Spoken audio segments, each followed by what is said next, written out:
compañeros, tengan muy buenas noches. Como todos los días viernes, mi agradecimiento por estar en la clase. Como siempre les digo, el día viernes muy especialmente, que es el último día de la semana laboral y también académica para algunos de ustedes. Así que nuevamente pues mi agradecimiento que estén en la clase. Vamos a continuar con el desarrollo del tema que nos ocupa en estos días, en estos últimos días, que es el tema de la forma de reproducir la escritura pública.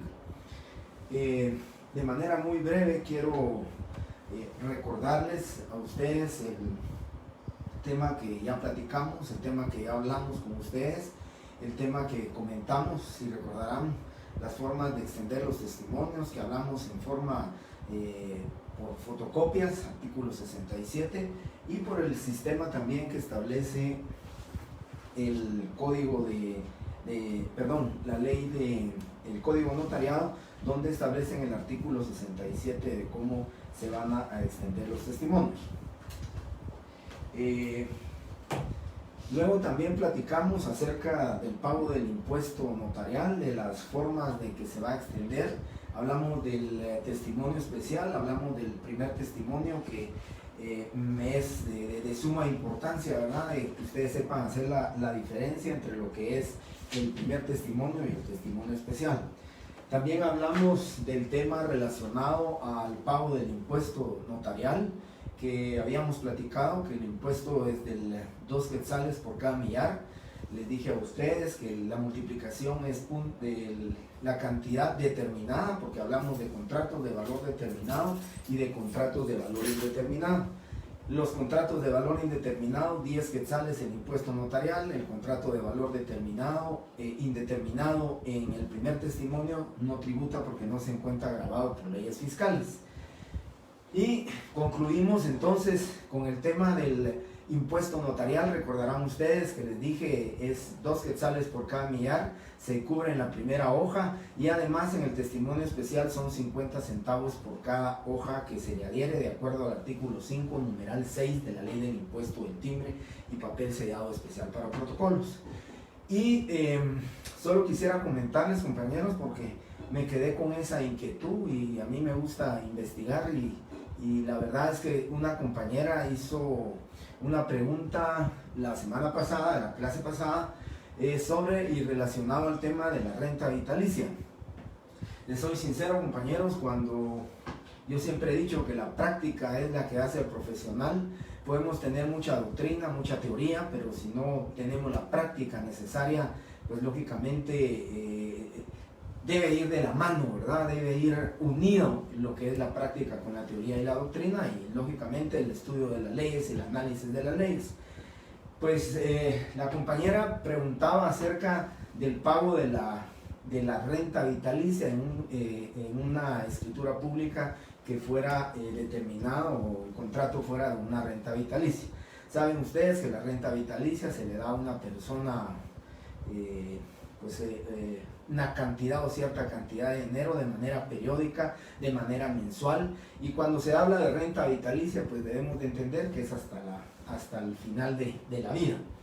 En ese momento me recuerdo, yo les soy sincero, compañeros, todavía consulté con mi secretaria, que ya tiene alrededor de unos 10 años de estar con nosotros. Le consulté si recordaba que haber hecho alguna escritura de renta vitalicia, y realmente nunca he hecho. Yo en mis 35 años de ejercicio profesional nunca he hecho una renta vitalicia, y precisamente por eso, como son pagos periódicos, pero no hay una fecha determinada que la misma va a terminar, o sea, la fecha determinada va a estar de acuerdo a la expectativa de vida de la persona a quien se le va a dar la renta vitalicia. Pero me quedé con la inquietud, compañeros, y personalmente pues fui al archivo de protocolos a hacer la consulta relacionada con eso. Fui a entregar un mandato que necesitaba, y aproveché para ir a hacer la consulta y la pregunta con los operadores. Les comento que 2 operadores coinciden en un valor, y 2 operadores me dieron otra respuesta, que era lo que yo les comentaba a ustedes. Pero ninguna de las dos respuestas que recibí fue igual a la que yo les digo. Así que se las voy a trasladar a ustedes y les voy a decir cuál es mi criterio y con cuál posición me quedaría yo. En el tema de la renta vitalicia me comentaron los operadores, dos operadores a quienes les pregunté que reciben, me dijeron que para ellos pues lo platicaron y lo determinan como un contrato de valor indeterminado, porque como no se puede determinar, si bien es cierto, aquí es una excepción a la regla, si bien es cierto, tiene un valor determinado porque se dice que se le pagará a tal persona una renta vitalicia que consiste en 5,000 quetzales mensuales de manera vitalicia. Pero como no se puede determinar el valor, me decían ellos que lo toman con contrato de valor indeterminado y entonces la estampilla fiscal debería ser de 10 quetzales. Y el otro criterio de otras que realmente yo les digo, si es indubio pro notario, nos quedaríamos con el de 10 quetzales. Y el otro, me decían los otros, que ellos son del criterio que si bien es cierto, no se puede determinar la renta, la expectativa de vida podría ser de 10 años. Con una renta de 1,000 quetzales mensuales serían 12,000 quetzales al año. Si fuera el caso de 10 o 20 años la renta vitalicia, pues ellos dicen que aplicarían el tema de indubio pro archivo de protocolos, y entonces el valor máximo que se va a tributar en cualquier testimonio son 300 quetzales. Entonces debería de tributarse los 300 quetzales como monto máximo en este caso. Yo les soy sincero, luego del análisis lo platiqué con algunos colegas, platiqué con el doctor Miri Muñoz también, lo comentamos. Y yo soy de criterio, compañeros, que me quedo con el tema de valor indeterminado. El valor indeterminado realmente, si bien es cierto, lo debo repetir, hay un valor ahí de una cantidad mensual, pero no sabemos, ¿verdad? Y sí que es incierto, es indeterminado. Así que serían 10 quetzales y esa es la respuesta que quería comentarles antes de que continúe con este tema de que estamos platicando. Entonces, compañeros, ya dicho esto, ¿verdad? Valor indeterminado, valor determinado, 10 quetzales del impuesto notarial en el valor indeterminado, no pagamos en valor indeterminado. Ahora venimos y ya vamos a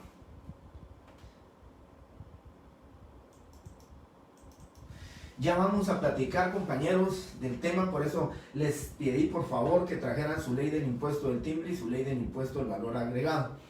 Tengo aquí, y ustedes lo van a encontrar aquí, tienen el impuesto al valor agregado, tienen los timbres fiscales, tienen los impuestos tasados que están contenidos en el artículo 5 de la ley del impuesto de timbre y papel sellado especial para protocolos, y están los contratos exentos y los actos y contratos que están exentos, que lógicamente están aplicados al pago de la ley del impuesto del IVA y al pago de timbres fiscales. Entonces, esto es lo que van a tener que determinar ustedes. Yo les decía la importancia que tiene que el notario conozca cómo se va a tributar, cómo se va a pagar el impuesto, porque cuando le pidan un proyecto de honorarios con gastos de registro, con todos los gastos que van relacionados con el contrato, en el acto que se va a fraccionar en el instrumento público, pues el notario tendrá que saber. ¿Qué es lo que básico? Yo les voy a decir, el otro año tienen ustedes derecho tributario, ahí creo que de manera muy amplia, van a hablar hasta del impuesto sobre la renta, van a hablar de muchas clases de impuestos, pero en el tema nuestro, en el tema de notariado, solo nos va a interesar de la ley del IVA y de la ley de timbres fiscales el impuesto que nosotros como notarios debemos saber. Decirle, indicarle a nuestro cliente cuánto debe pagar y nosotros saberlo tributar a la Superintendencia de Administración Tributaria. Entonces, compañeros, voy a empezar, me voy para acá, voy a empezar con los impuestos tasados. El impuesto tasado es mucho más práctico, es mucho más fácil. El impuesto tasado son 4 nada más, son 4 impuestos que en el examen son los únicos que no les voy a decir cuánto es lo que van a tributar. En los demás pues les voy a decir cuánto es el pago del impuesto para que ustedes hagan su testimonio. Entonces, en el tema de los impuestos, si se le llaman tasados, porque en el tema de los impuestos fiscales vamos a decir que determinado contrato paga tal cantidad, tenga el valor que tenga el valor que se le consigne o el valor determinado del contrato, y precisamente por eso se le llaman impuestos tasados. ¿Cuáles son los impuestos tasados? Los vamos a encontrar en el artículo 5 de la Ley de Timbres Fiscales y Papel Sellado Especial para Protocolos. Entonces me refiero primero a esos impuestos tasados. Primero, el mandato general con representación, o como lo establece la ley también en el Código Civil, podría ser un mandato general sin representación. Entonces, pero todo mandato general con representación, sin representación, con cláusula especial, que lo establece así la ley general, con cláusula especial, o simplemente mandato general. Ya saben ustedes que para poder gravar un inmueble del mandante, el mandatario tiene que tener una cláusula especial. Pero en el tema entonces que nos ocupa para el pago de los impuestos y por qué se le denominan tasados, es porque cualquier mandato tenga la cantidad, tenga un valor determinado dentro del contrato de mandato, cualquier mandato va a pagar 10 quetzales de impuesto fiscal. Ese impuesto ya está tasado, entonces ese impuesto dice cualquier mandato general 10 quetzales. Entonces, lógicamente le decimos tasado porque no importa la cantidad que se le esté poniendo, no importa. Lo importante es que la ley del impuesto del timbre en el artículo 5, numeral 8, aquí dice poderes, pero vamos a entenderlo también como mandato, ¿verdad? Poderes generales, la primera hoja del testimonio, si fuera por el sistema de fotocopias en la última. De la primera hoja del testimonio vamos a tributar un impuesto de 10 quetzales. Ese impuesto lo vamos a pagar mediante estampilla fiscal. Le vamos a tributar, le vamos a poner una estampilla fiscal de 10 quetzales y con eso estamos pagando el primer impuesto tasado. Si en el mandato general dice que el mandatario se encuentra facultado por su mandante para vender el inmueble en una cantidad no menor de 500,000 quetzales, estamos consignando un valor determinado, pero el mandato, como es un impuesto tasado, va a pagar siempre los 10 quetzales, ¿sí? Luego viene el mandato especial con representación. El mandato especial tributa 2 quetzales. Cualquier mandato que ustedes lo hagan tributa 2 quetzales. Y el mandato judicial, aunque yo anteriormente, la verdad les digo, yo entendía que había un criterio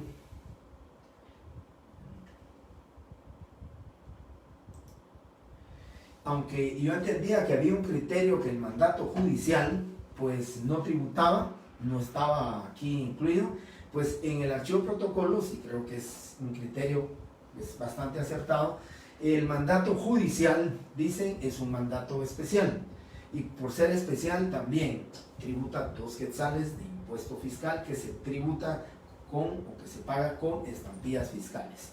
Las estampillas fiscales las van a tributar ustedes, pues el impuesto en estampillas fiscales lo pueden pagar mediante 2 estampillas de 1 quetzal en el especial, mediante 4 estampillas fiscales de 50 centavos. El impuesto que van a tributar, el impuesto que van a pagar es de 2 quetzales, el mandato especial y el mandato judicial. Por eso le llamamos impuesto tasado. Ese también lo encuentran ustedes en el artículo 5, numeral 8, literal B, que dice especiales, la primera hoja del testimonio, 2 quetzales por cada mandato, sea especial o sea judicial. Esos son los primeros 2 impuestos tasados. Y en el examen yo les diré, la persona tal y tal otorgó mandato general con representación, con cláusula especial, y extienda el primer testimonio por el sistema de compulsado o por el sistema de fotocopias. Ustedes deberán de decir que ya eso ya lo voy a dictar, yo creo primeramente Dios empezar hoy con dictarles unos cuantos testimonios para que ya puedan hacer ustedes su laboratorio de 3 casos que les voy a mandar para que ustedes vean la forma en que se va a solicitar en el examen. Entonces, como es un impuesto tasado, En el mandato general 10 quetzales con una estampilla de 10 o 2 estampillas de 5 o pueden ser 10 estampillas de un quetzal como quieran. Ya voy a explicar cómo se paga el impuesto en estampillas fiscales, cómo se paga el impuesto también relacionado con el tema de las estampillas fiscales, el pago del impuesto del timbre también que se paga en efectivo. Luego, en ese mismo artículo, perdón,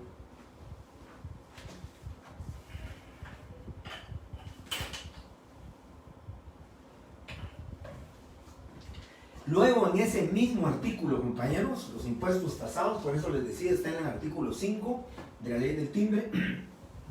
En ese mismo artículo, en el artículo 5, numeral 16, se establece promesa de compraventa de inmuebles 50 quetzales. Recuerden ustedes que el contrato de promesa de compraventa de inmuebles es un contrato preparatorio. Ese contrato es preparatorio porque está preparando un contrato traslativo de dominio. La promesa de compraventa no traslada el dominio. La promesa de compraventa puede ser incierta el otorgamiento de la traslativa de dominio, porque dice la ley, a falta del cumplimiento del vendedor o por falta del cumplimiento del comprador, puede darse por resuelto el contrato de promesa de compraventa y entonces ya no se pagaría el impuesto que corresponde a la compraventa. Impuesto tasado, entonces, cualquier contrato de promesa de compraventa de bienes inmuebles. Díganse bien, porque le hago énfasis en esto, y si quieren les diría subrayado y con caracteres mayúsculos, bienes inmuebles. No está hablando de bienes muebles. Dice, promesas de compraventa de inmuebles 50 quetzales, sea cual fuera el valor del impuesto, sea el valor de la promesa de compraventa. Si prometemos el inmueble en 200,000 quetzales, vamos a pagar 50 quetzales. Si se promete en venta en 1.450.000, siempre vamos a tributar 50 quetzales al momento de extender el testimonio.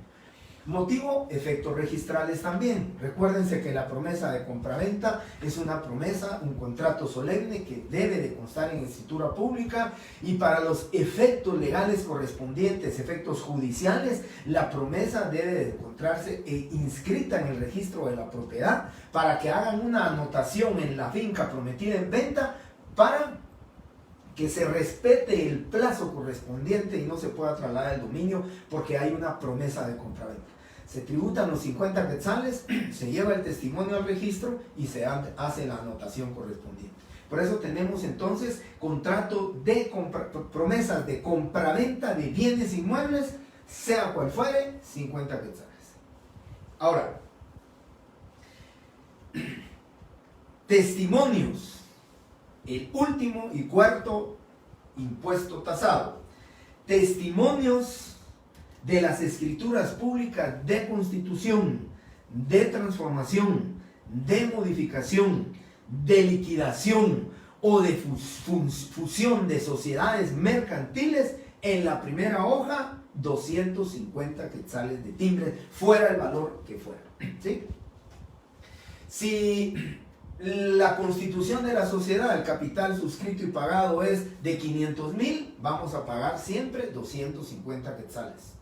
Si fuera de 140,000 quetzales, siempre vamos a tributar 250 quetzales.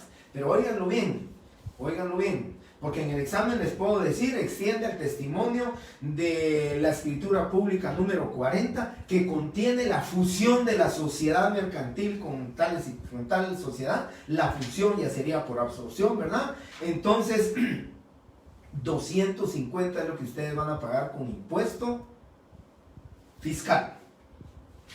Y dentro de esto hay una exención, que los contratos exentos, pero se los explico. El artículo, me voy a ir después, pero solo quiero dejar claro este tema de las sociedades. De las exenciones que se encuentran contenidas en el artículo 11 de la ley, dice el artículo 11, numeral 19, la constitución, transformación, modificación y disolución de sociedades mercantiles y los aumentos de capital social con excepción de lo preceptado en el artículo 5, numeral 17 de esta ley. Eso se refiere entonces que están exentas, pero deben de, dice, aquí lo dice, con excepción de lo preceptado en el artículo 5, numeral 17, que se refiere a que debe de pagar siempre los 250 quetzales de timbres. ¿Sí? Ahora, importante con los impuestos tasados, que me refiero al impuesto fiscal. Ahora me voy a referir al impuesto notarial cuando hay impuestos tasados. Me voy a referir a esos 4 contratos. El mandato general con representación y cláusula especial entonces paga 10 quetzales de timbre fiscal, y cuando llevemos 10 quetzales del timbre notarial. Creo que aquí no se les va a olvidar el mandato general con cláusula especial o con representación, y si no tuviera cláusula especial. Solo leen ustedes mandato general y piensan 10 quetzales de timbre notarial y 10 quetzales de timbre fiscal por ser un mandato general. Y luego viene, compañeros, el mandato especial.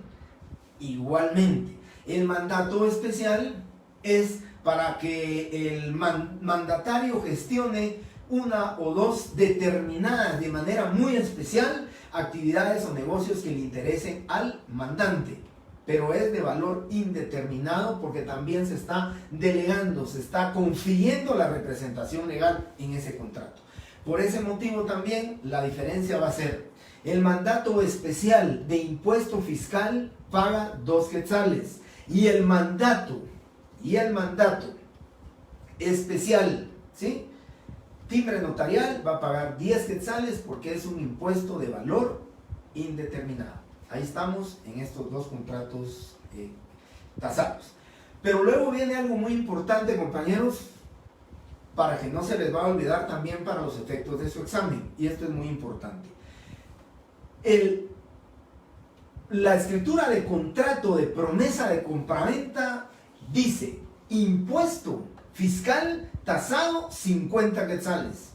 Pero si el contrato de promesa de compraventa refiere, documenta, expresa, se consigna que el valor de la promesa de compraventa es de 140,000 quetzales, entonces ahí el impuesto notarial sí se debe de calcular sobre la base o sobre el valor determinado de 140,000. Como son 140,000 quetzales, entonces pagaríamos 50 quetzales en el primer testimonio para inscribirlo en el registro de la propiedad, y vamos a tributar 280 quetzales de timbre notarial, porque ahí sí tenemos que hacer el cálculo. Mucho cuidado con el impuesto tasado entonces a la hora de su examen, porque si bien es cierto, hay un impuesto tasado para el timbre, para el impuesto fiscal, pero para el impuesto notarial debe de tributarse tal y como corresponde. De la misma manera, compañeros, si el capital suscrito y pagado de una sociedad anónima es de 250,000 quetzales, tributamos de impuesto fiscal 250 quetzales de timbres.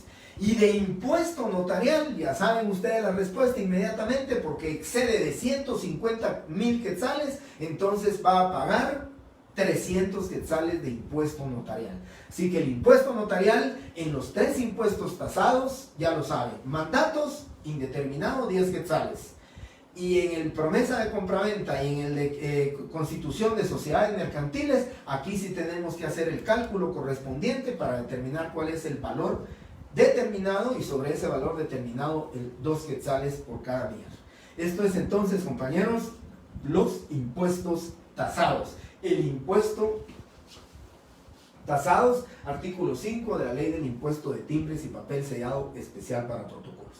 Ahí quedamos entonces con los impuestos tasados. ¿Cómo vamos a tributar el impuesto? Ya voy a hablar del impuesto de timbres fiscales, cómo debemos tributarlo, cómo debemos pagarlo y cómo se va a satisfacer el impuesto. Y luego, compañeros, viene otro tema muy importante. El tema es los contratos exentos. Fíjense que no estoy hablando, aquí hablé de impuestos tasados, vamos a pagar un impuesto, pero en el tema de los impuestos, de los contratos exentos, es que la ley regula una exención legal para esos contratos, no Va a pagarse porque la ley regula, la ley establece y la ley dice ese contrato no está grabado, ese contrato está exento por la ley. Por consiguiente, es importante que en él, fíjense, que en el testimonio se haga constar la base legal de la exención de ese impuesto. Quiero empezar entonces, compañeros, que es tal vez el más fácil. Quiero empezar entonces, compañeros, con platicarles de la exención del pago del impuesto del IVA. ¿Cómo va a quedar exento el pago del impuesto del IVA? Recordarán ustedes que ya la clase anterior les dije que el impuesto del IVA corresponde al 12%. 12% de lo que se va a pagar. Y se va a pagar el 12% relativo a la primera venta. Todo lo que es la primera venta hacia la segunda inscripción de dominio debe de tributarse impuesto del IVA, el 12% del IVA. En el artículo 6 del reglamento de la ley del impuesto del IVA dice primera venta o permuta de bienes inmuebles. La primera venta o permuta de bienes inmuebles a que se refiere el artículo 3, numeral 8 de la ley, que se refiere a la compraventa y permuta de bienes inmuebles, es la operación. Óigase que la semana pasada me preguntaba alguien cómo se determinaba si era primera venta o si era segunda venta. Aquí lo dice el reglamento en el artículo 6. Es la operación traslativa de dominio del bien inmueble que se efectúe después de la primera inscripción de dominio del mismo, que se regula en el artículo 1130, que es el Código Civil y que consta en los libros correspondientes en el registro de la propiedad. Yo les comentaba a ustedes, compañeros, que el registro de la propiedad lleva un folio real. Esta es la primera inscripción de dominio que se refiere el artículo 1130 del Código Civil. ¿Cómo se va a inscribir una primera inscripción en el registro de la propiedad? De esta inscripción de dominio, que por ejemplo, lotes y casas, sociedad anónima es la compradora porque desmembró, hizo una fracción de terreno, entonces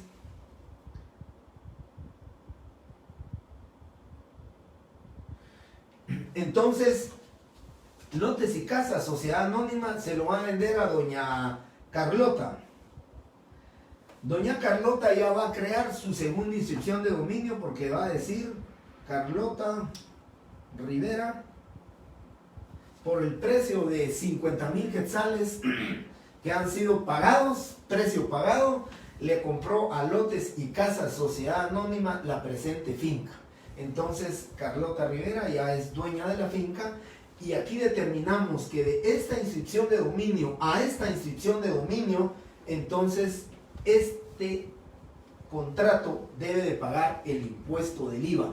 Debe de pagar el 12% del IVA porque es de la primera a la segunda. Por favor, lean el artículo 6 del reglamento y también deberíamos de leer el artículo tercero.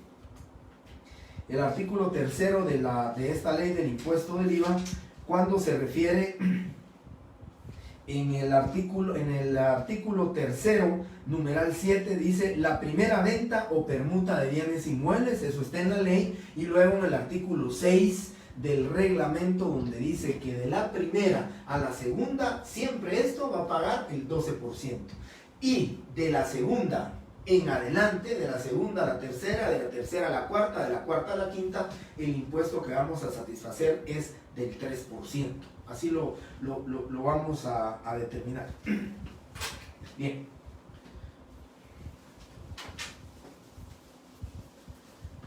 Como estaba hablando de exenciones, quiero comentarles, compañeros, que antes de la modificación, que hubo una modificación a la ley del timbre, recuerdan ustedes que hubo un paquete fiscal en el año 2012, cuando se creó unas modificaciones a la ley de la vivienda y se reformaron este tipo de transacciones de la primera a la segunda.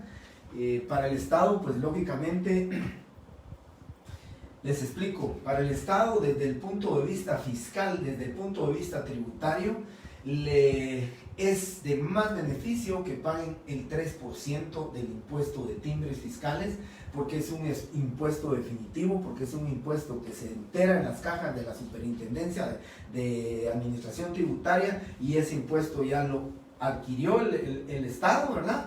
Ya se le enteró al Estado y le corresponde a él.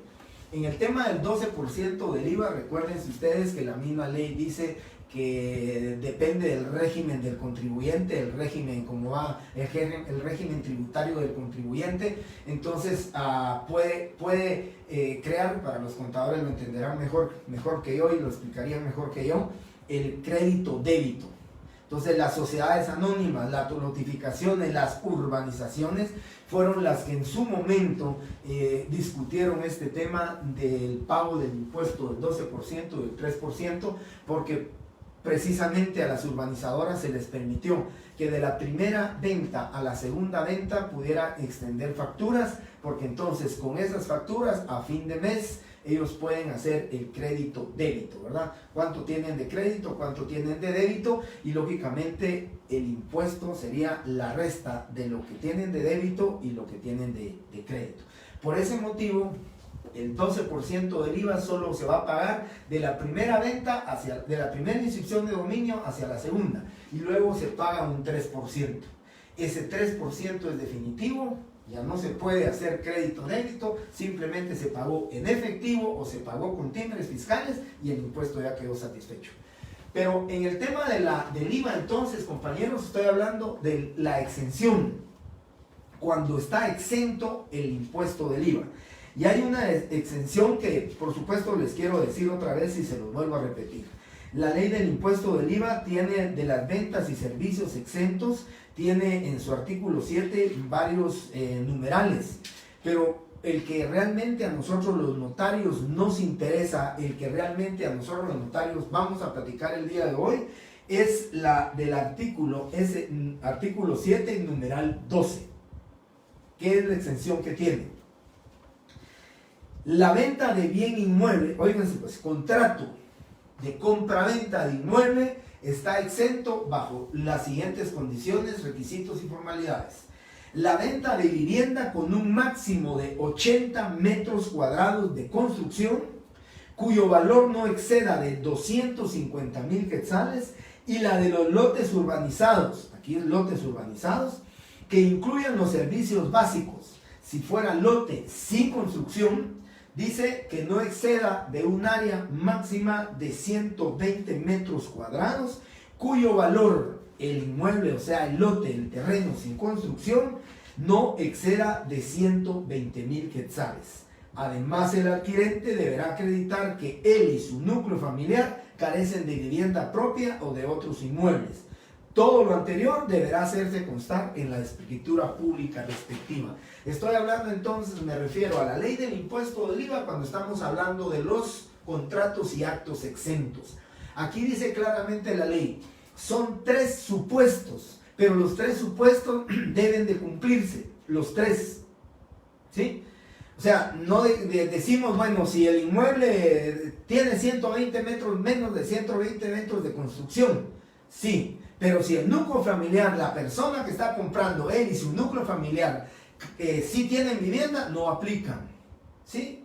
Si tiene menos de 120 metros cuadrados de construcción, pero el valor del inmueble es de 142,000 quetzales, tampoco aplica, aunque no tuvieran bienes inmuebles y el núcleo familiar de él tampoco tuviera bienes inmuebles. Son 3 presupuestos que deben de cumplirse obligatoriamente para que gocen de esa exención. Alguien que esté gozando, que compra un bien inmueble a una notificadora, a una urbanizadora, y esto es para motivar, para beneficio de la obtención de viviendas. Entonces la ley dice, bueno, si tiene menos de 120 metros cuadrados el terreno sin construcción y sus servicios básicos, si tiene su valor menos de 120,000 quetzales, y don Carlos, su esposa y su núcleo familiar hijos solteros, si no tienen bienes inmuebles que lo deberán acreditar con una carencia de bienes, entonces ellos gozan de una exención.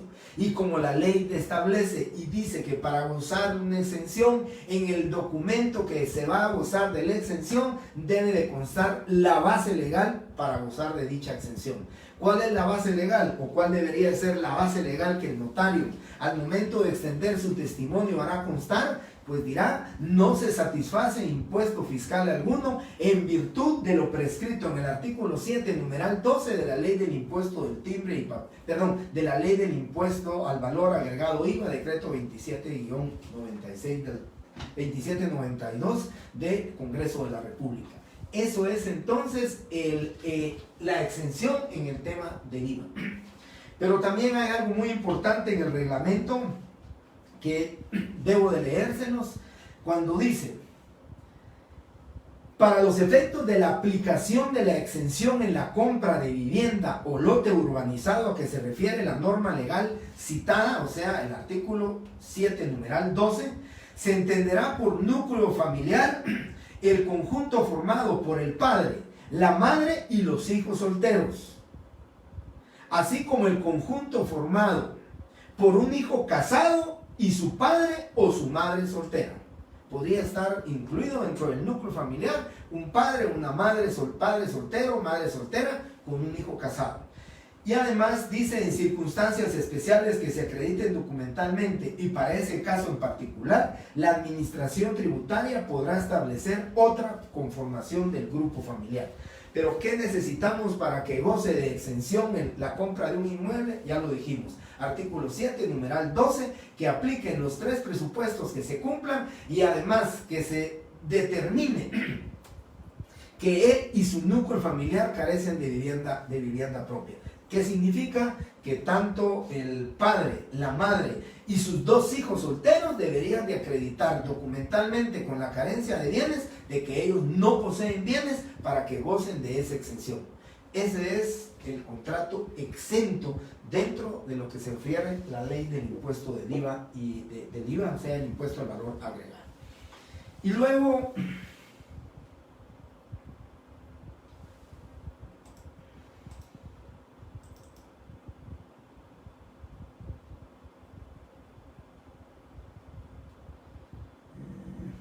bien, gracias a los compañeros que me apoyan recordando o volviendo a decir qué impuestos son los que yo menciono aquí. El artículo 7, numeral 12, que dije, de la ley del impuesto del valor agregado IVA, que goza de la exención, ¿verdad?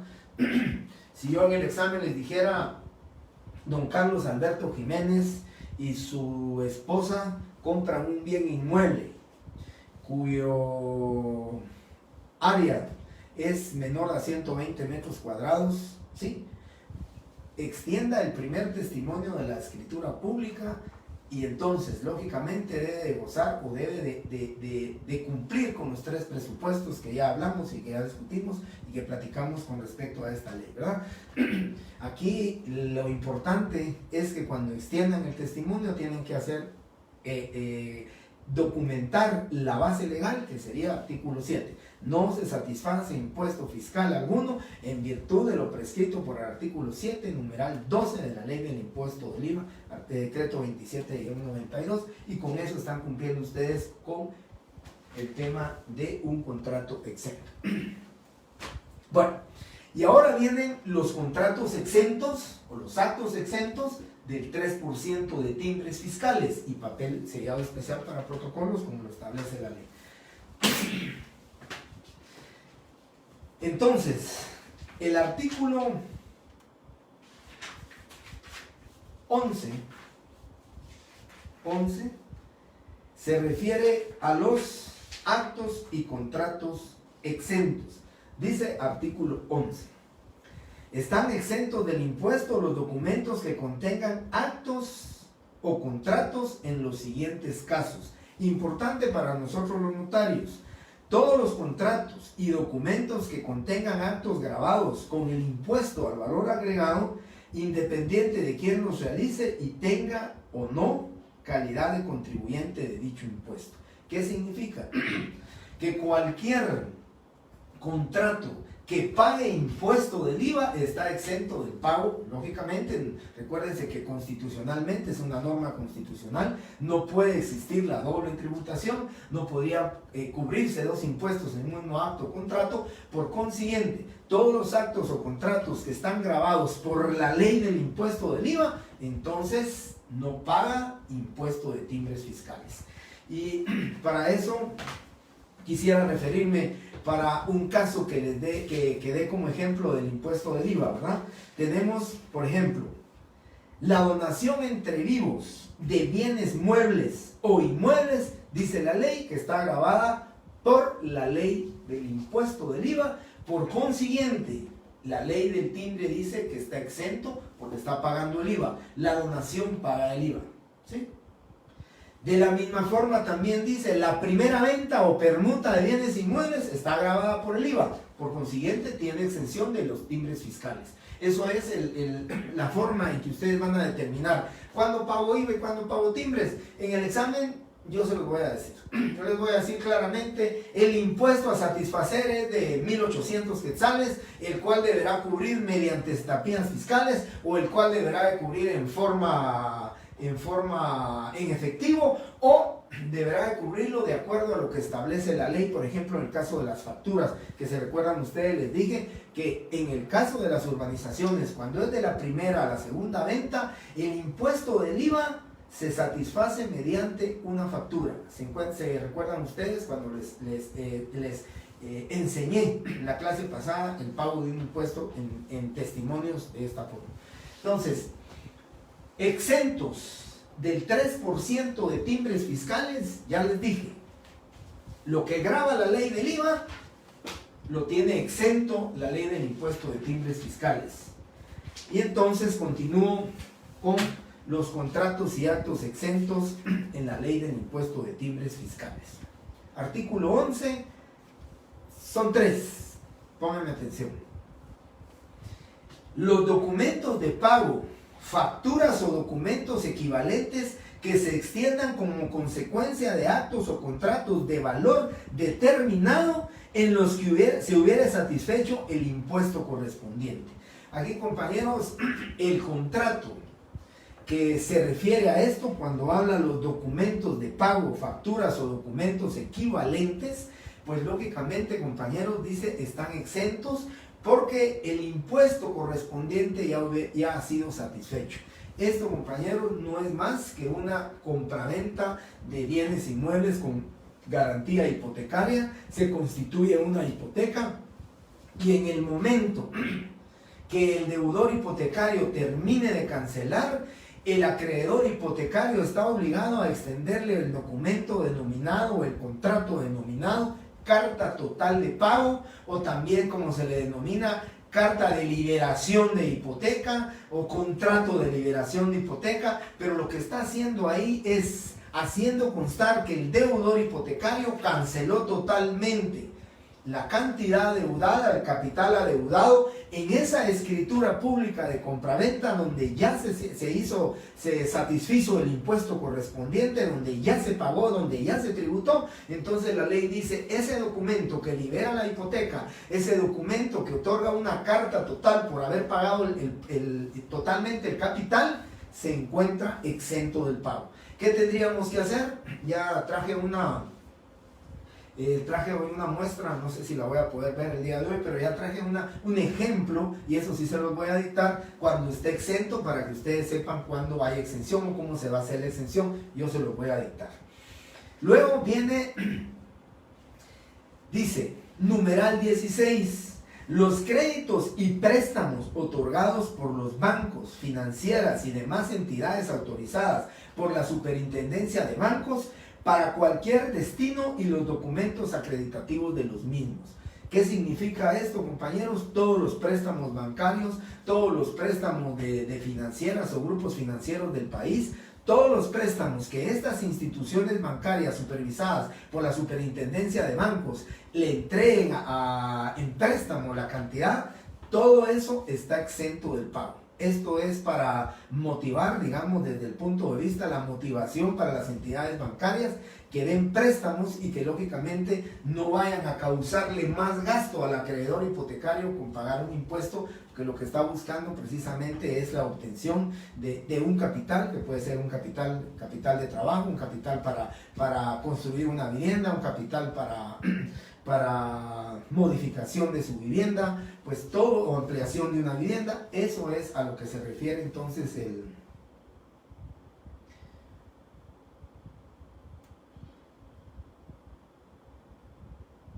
Bien, entonces dije, exentos del pago del impuesto de timbres fiscales, de acuerdo al artículo 11, numeral 14, numeral 16, y por último viene el numeral 17.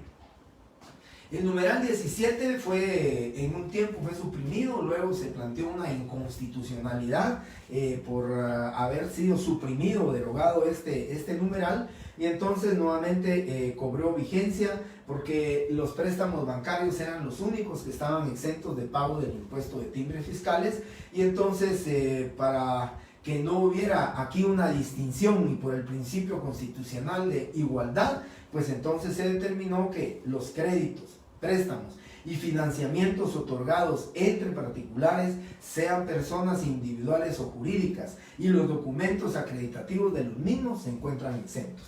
Eso quiere decir que si don Julián Jiménez le presta en calidad de mutuo la cantidad de 250,000 quetzales a doña Hortensia Valdés, ese testimonio, cuando lo extendamos, vamos a decir que no se paga impuesto o no se tributa impuesto en virtud de lo contenido en el artículo 11, numeral 17 de la Ley del Impuesto de Timbres y Papel Sellado Especial para Protocolos, que es el decreto 37-92 del Congreso de la República. Eso es entonces, compañeros, básicamente les hablé hoy entonces los impuestos tasados, cuáles son los impuestos exentos, cómo se va a tributar el IVA y cómo se va a tributar el impuesto del timbre. Dicho esto entonces, compañeros, me voy a referir brevemente a dos aspectos importantes que tengo que hablarles del IVA y que tengo que hablarles de los timbres fiscales. Sé que es un poquito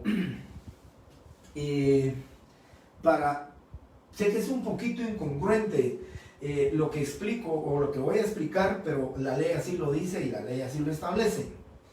Y siempre regularmente cuando estábamos en clases presenciales, cuando trataba ese tema, siempre me preguntaban o siempre me preguntan, por eso quiero que pongan mucha atención con esto.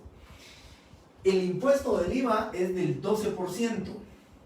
Que se puede pagar, y eso es lo que quiero que pongan mucha atención, porque después me preguntan, bueno, ¿es timbre o es IVA? Miren, ¿cuál es la incongruencia? Dice la ley, el impuesto del IVA puede tributarse o puede pagarse en efectivo, pagando la cantidad total del impuesto a satisfacer en las cajas receptoras de la Superintendencia de Bancos, o como se hace en línea ahora a través de los bancos del sistema, que se puede hacer en línea con un formulario de Claraguate. Ustedes entran al portal de la SAT, del Claraguate, ahí está cómo se va a pagar el IVA en temas de testimonios de escrituras. Entonces ahí ustedes van a pagar el 12%. Pero además, la ley dice que se puede pagar mediante estampillas fiscales. ¿Qué significa? Que entonces el IVA lo pueden pagar en efectivo, pero con timbres fiscales también. El impuesto no es de timbres fiscales, que es lo que quiero que no se me vayan a confundir. El impuesto es impuesto al valor agregado 12%, pero lo van a pagar mediante estampillas fiscales. Y lo voy a explicar cuál es el motivo.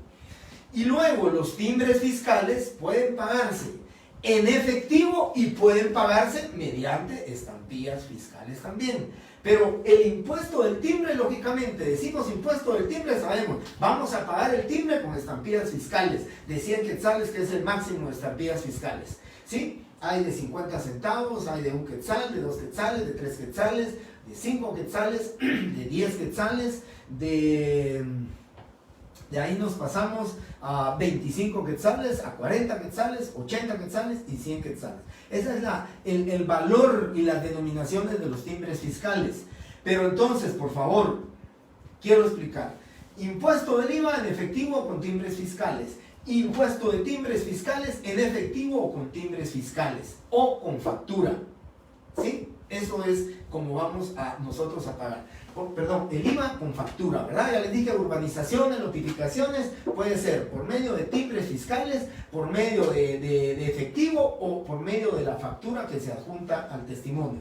Y aquí lo hacemos en efectivo el 3% o lo hacemos también por medio de timbres fiscales. ¿Qué quiero comentarles?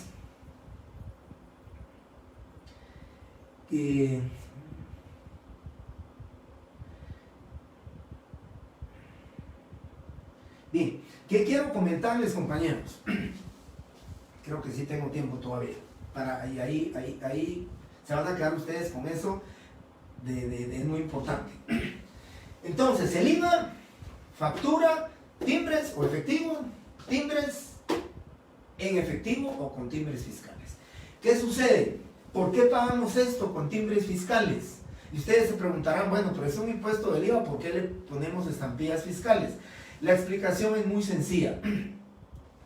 El artículo que se refiere al... Aquí está Artículo 27 de la Ley del Impuesto de Timbres y Papel Sellado Especial para Protocolos dice: los notarios, por su condición de tales, gozan de los privilegios de patentados. La venta de timbres fiscales y papel sellado especial para protocolos a tales por profesionales que se rige por perfecto disponga el reglamento de la dirección al habilitar una ventanilla especial para ellos. Y posteriormente dice, a los patentados, y como nos están catalogando, homologando como un patentado, a los patentados se les reconocerá un 10% de comisión sobre el monto de sus compras, las que se pagarán con dichas especies. ¿Sí? ¿Cuándo? En la adquisición de papel sellado especial para protocolos y en la adquisición de timbres fiscales nos pagan a nosotros un 10%. De tal manera, compañeros, que si nosotros vamos a pagar un impuesto de 10,000 quetzales, la Superintendencia de Administración Tributaria nos va a dar una comisión de 1,000 quetzales. No, compramos 1,000 quetzales de timbres, la comisión no es en efectivo, la comisión es mediante estampillas fiscales, nos dan las especies fiscales. Y en el caso del protocolo igual, compramos 500 quetzales, ¿sí? Y nos regalan 5 hojas, son 550. En el tema de los timbres fiscales, entonces, vamos a comprar 1,000 quetzales de timbres y nos van a regalar, a dar de comisión 1,000 quetzales. Si son 10,000, nos van a dar 1,000 quetzales porque es el 10%. Nos lo dan en estampillas fiscales. En el tema de Claraguate, la misma máquina de una vez le va a decir a usted cuál es la comisión. Como la comisión se la dan a ustedes con especies fiscales, solo tienen que hacer una operación. Si ustedes quieren comprar 10,000 quetzales de timbres, para que se los den en comisión y no se los den en timbres, solo tienen que dividir entre 1.10 y les da 9,090 quetzales. Ustedes compran y pagan en efectivo 9,090 quetzales y le van a dar 909 quetzales en comisión y le dan los 10,000 quetzales. Solo esa operación tienen que hacer ustedes, cualquier cantidad para determinar la máquina. Cuando ustedes están llenando su formulario de Claraguate, la máquina le dice cuál es el monto afecto. Si fueran, 40,000 quetzales los que ustedes van a pagar de impuesto de timbre, si quieren saber cuánto, lo dividen en 1.10, tendrían que pagar 36,363. La sumatoria de la comisión 3,636 les da los 40,000 quetzales que ustedes van a tener que pagar. Si lo quieren en estampillas fiscales porque le van a servir las estampillas de 5 quetzales, pues entonces compran 1,000 quetzales y los 100 quetzales de comisión se los dan mediante estampillas fiscales del valor que ustedes quieran, hasta llegar al monto de los 100 quetzales de comisión. Esa comisión es la que hizo la diferencia. Esa comisión es el motivo por el cual el IVA también se puede pagar con timbres fiscales. Voy a explicar. Cuando se empezó a pagar el impuesto del IVA mediante efectivo, los notarios queríamos nuestra comisión, porque estábamos pagando un impuesto, y la Superintendencia de Administración Tributaria dijo que en el impuesto de timbres fiscales, la ley de timbres nos daba una comisión del 10% a nosotros, pero la ley del IVA no daba comisión al notario por la compra, por el pago del impuesto. Se planteó una inconstitucionalidad de la Corte de Constitucionalidad en este tema, y entonces yo creo que con una sentencia muy salomónica, una sentencia con buenos argumentos tributarios, legales, jurídicos, se dijo que si bien era cierto, en el impuesto del IVA no se podía dar comisión, porque no era el impuesto de timbres el que establece la comisión, entonces la Corte de Constitucionalidad dijo que el impuesto del IVA también se podía pagar con estampillas fiscales. Entonces los notarios, para que gocen de su comisión, cuando compran timbres para pagar impuesto del IVA, entonces gozan su comisión del 10%. Entonces los notarios, cuando es impuesto del IVA, los notarios preferimos pagar el impuesto del IVA mediante estampillas fiscales, porque nos van a dar nuestra comisión. Yo, compañeros, cuando fui a comprar protocolo hace unos 2-3 años atrás, le preguntaba a don Jesús, que es una persona que tiene muchos años de trabajar en la superintendencia, y le decía que cuánto era lo que más habían comprado en timbres fiscales para pagar una escritura pública. Y él me lo comentó, dice que se pagaron 11 millones de quetzales en timbres fiscales. Pero imagínense ustedes, 11 millones de quetzales. 11 millones era 1.100.000 quetzales de comisión para el notario. No le importó al notario quedarse sin saliva para pegar todos los timbres fiscales, porque se pueden imaginar ustedes cuántos timbres fiscales de 100 quetzales tenían que tributarse en ese impuesto. Pero lógicamente no se iban a perder ese 1.100.000 quetzales de comisión, porque era un 10%. Si el notario hubiera decidido pagar el impuesto del IVA en esa escritura pública, lo hubiera querido pagar en efectivo, lo puede hacer, pero no hubiera gozado de comisión. Por eso el IVA lo pueden pagar ustedes la cantidad que quieran, pueden pagarla mediante estampillas fiscales, la cantidad que ustedes quieran. Quieren pagar 7.000, 8.000, 9.000, 10.000, ya les conté la cantidad que se pagó, la pueden pagar ustedes con estampillas fiscales, gozan de su comisión. Riesgo. El riesgo es que les roben los timbres, que se pierda el testimonio, se perdió el impuesto. Ese es el riesgo que se corre en comprar una cantidad muy alta de estampillas fiscales. Pero luego también viene algo muy importante para el tema del pago del impuesto. Y esto por favor, si quieren lo voy a volver a repetir el día lunes, antes de empezar la clase, ya dictables, pero quiero que quede claro. En timbres fiscales, fíjense la diferencia.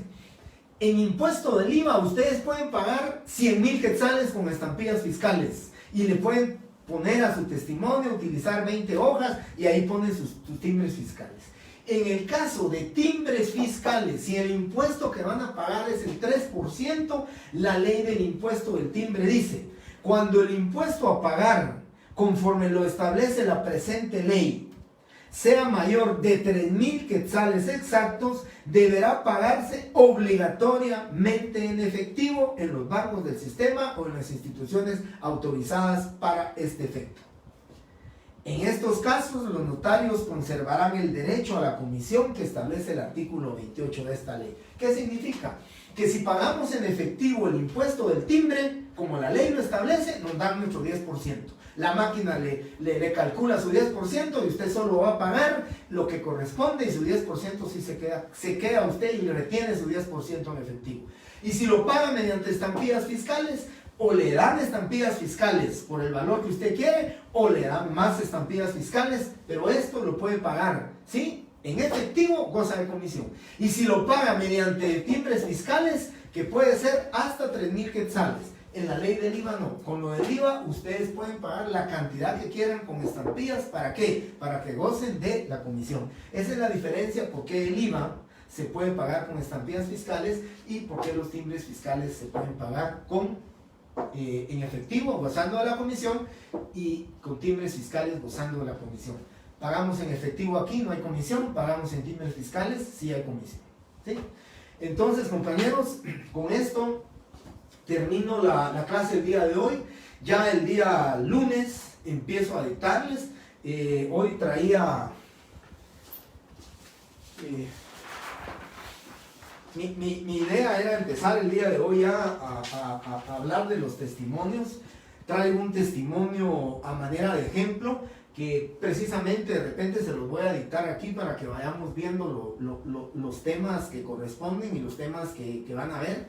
Este es un testimonio de una escritura pública, es la razón que van a ver, la razón que voy a explicar, que la tienen que enumerar, que lo tienen que sellar, que lo tienen que... Aquí no lo sellé, no lo firmé y no lo sellé. ¿Por qué razón? Primero, ustedes que vienen a clases lo van a saber. Primero, porque en el examen no van a poder firmarlo ustedes gráficamente. En su examen van a tener que hacer esta razón, que es la que les voy a pedir, y además van a tener que decir el notario o se encuentra sello y firma del notario. Con eso es suficiente que ustedes me agreguen, se encuentra sello y firma del notario. Si fuera impuesto fiscal, pues me tendrán que decir cuánto pagó de impuesto, cuánto se tributó de impuesto, que eso ya lo vamos a ver el día lunes, compañeros. Así que muchas gracias, compañeros, por su tiempo, y yo espero tal vez de estos dictarles unas 3 o 4 testimonios y vamos a ir resolviendo pues, las dudas que pudieran plantearse, pero esto lo vamos a ver a partir del día lunes. Muchas gracias, compañeros.